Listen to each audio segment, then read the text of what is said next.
I'm Dara Halpin, the founder of Sheela.ie, and you are very, very welcome to our YouTube channel. At Sheela, we are on a mission to help you connect to your body and take care of your pelvic health. This month, it's June, and it's Pelvic Organ Prolapse Awareness Month. Now, 50% of us are walking around with a prolapse.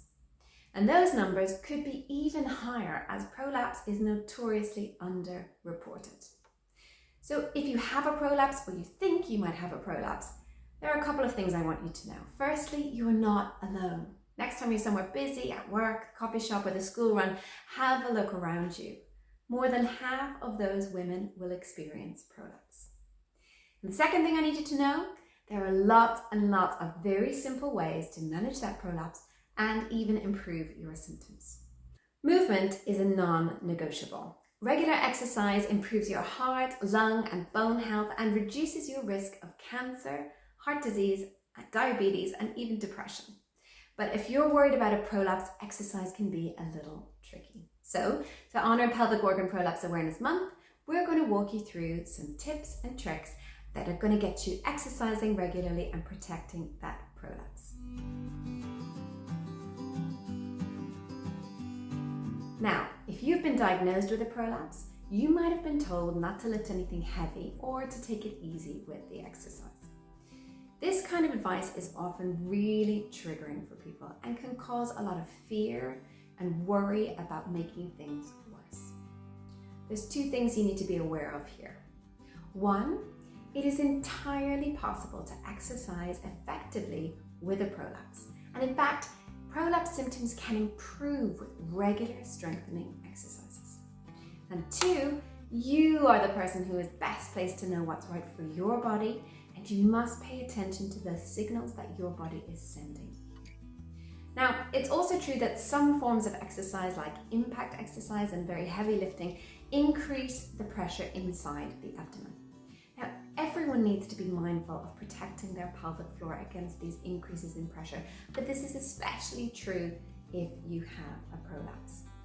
The best way to figure out what exercise is right for you is to work with a professional like a women's health physiotherapist.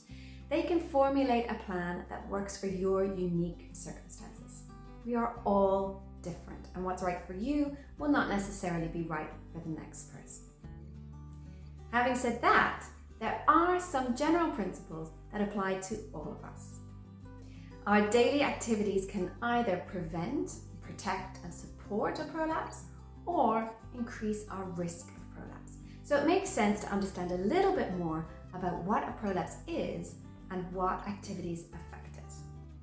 Pelvic organ prolapse is when one or more of our pelvic organs move down from their original position in the pelvis.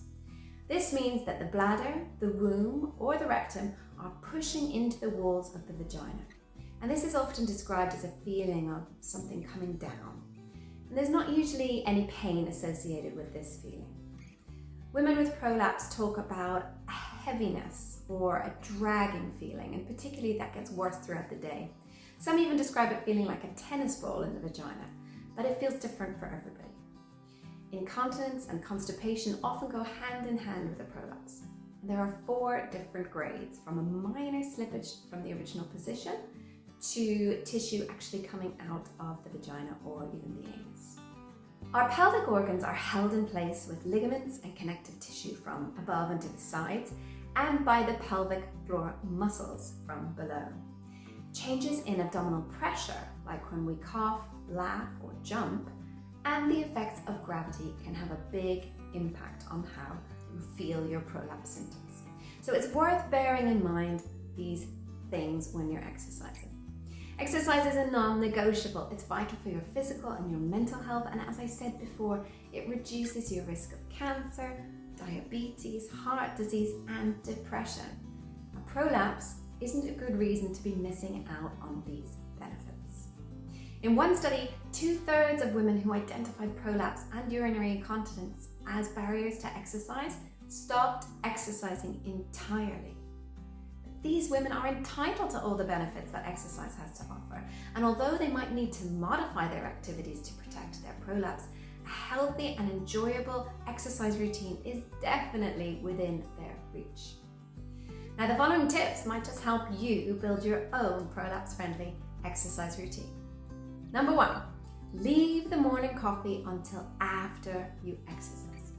Coffee is a diuretic and a bladder stimulant, so if you're worried about leaks when you're exercising, leaving the coffee until after you've done your exercise session could make a big difference to you. Number 2, stay hydrated. Muscles need to be well hydrated to work properly. We need these muscles to be flexible and able to contract well to hold our pelvic organs in place while we move around. 1.5 to 2 liters of water a day is enough for most people, although you'll need more if it's hot or you're exercising a lot. You can use your wee as a guide here. You're looking for a pale straw color. But just a quick warning, first thing in the morning, your wee will always be a bit darker. Number 3, eat enough lean protein. Protein is the building block of muscle. It's responsible for growth and repair in the body.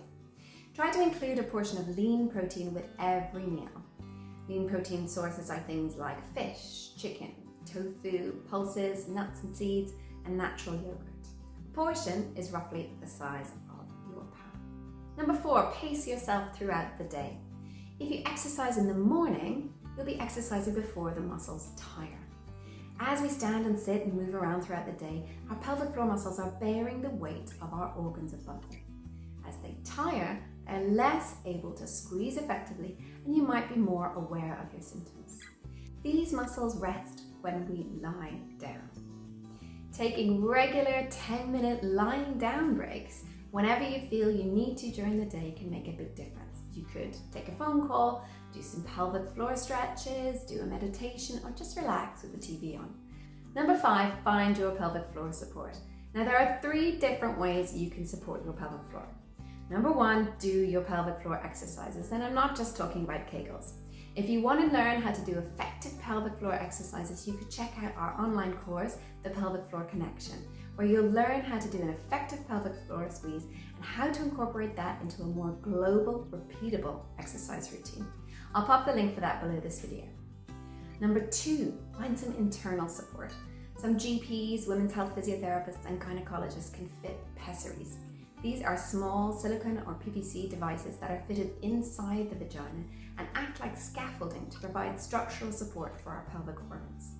Now, there's a bit of trial and error to get the right fit with these, and some of them need a bit more self-management than others, but it is worth persevering to find the right fit for you. These can be a game changer. Number 3, external support. There are compression shorts and leggings that are specially designed to support your pelvic floor muscles from below. Now, these can be really helpful in giving you that extra layer of support, particularly while you're exercising or exploring different kinds of movement. If you're interested in these, I've got a discount code I can share with you, and I'll pop that link in the notes below this video. Number 6, choose exercise that builds strength and flexibility in your core and pelvic floor. Yoga and Pilates both work on building strength and flexibility in your core, and you can add an effective pelvic floor squeeze to lots of the poses and the exercises to further protect your prolapse. Always tell your instructor what your circumstances are so they can offer you modifications where appropriate. Go slowly when you're exploring a new movement and work within your limitations. You will build strength and endurance over time. Number 7, limit impact exercise while you're building strength. You might be craving exercise with a little more cardio, a little more sweat. Any exercise that involves running or jumping increases the pressure on your pelvic floor muscles and will tire them quicker. It makes sense to limit these types of exercise while you're working on building your strength and endurance. If you desperately want to get back to running, that is totally possible, but you might need to work with a physio or a professional on a personal plan to get you there. Cycling and swimming are great cardio alternatives to running if you like to work up a sweat. Number 8, incorporate some strength training into your routine. Resistance or strength training is vital to preserve muscle tone and balance. This helps keep us strong and avoid injury. If you have a prolapse and you want to start incorporating weights into your routine, take professional advice from your physiotherapist. You will need to go slowly. You will need to be mindful of good technique and build up your endurance over time.